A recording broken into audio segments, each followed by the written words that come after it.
den, ráda bych vás přivítala na veletrhu Forpec, který právě probíhá v Letňanech v PVA Expo Praha. Veletrh je letos již třetím ročníkem.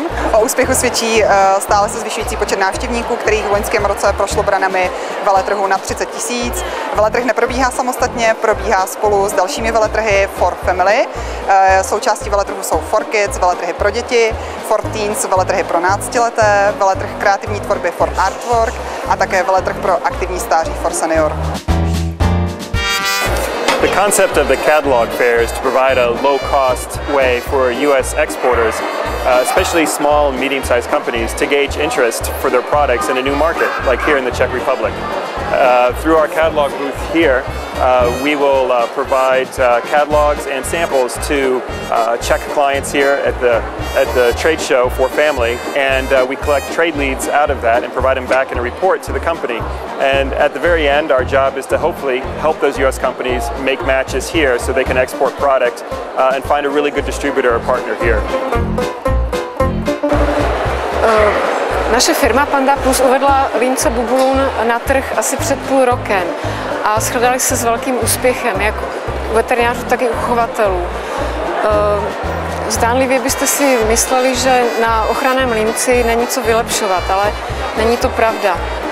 Klasický límec, který veterináři dávají majitelům domů pro pejska, je tvrdý plastový kornout, který nás zabrání tomu, aby si pes lízal a poškozoval ránu. Je velmi stresující, protože je to tvrdá věc, která mu brání ve výhledu, nemůže se komfortně napít ani najíst. Když pacientovi nasadíte nafukovací límec Bubulun, tak se chová tak, jako by ho vůbec neměl. Může komfortně pít, jíst, orientovat se doma.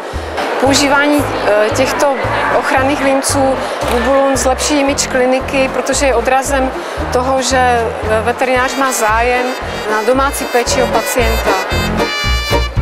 This year we have 5 different companies that are with the U.S. Commercial Services catalog booth. 3 of those are inside the pet area. We have a company called Bubulun, which makes a post-surgical product for cats and dogs. A company called Ideal Pet Products, which makes door entryways for cats and dogs. And I think I have someone barking behind me trying to join the interview. And we have a company called Daiichi Fish Food, which makes a high-end fish food for koi and for aquatic pets. We also have 2 companies that are involved in the children's area, and they're participating in the For Family, the For Kids part of the For Family trade show.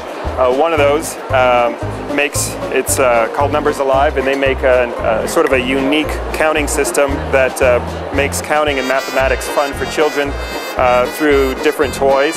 And we also have a company, there's more here from Numbers Alive, a company called Rainbow Play Systems, and they make playgrounds for both home and for recreation.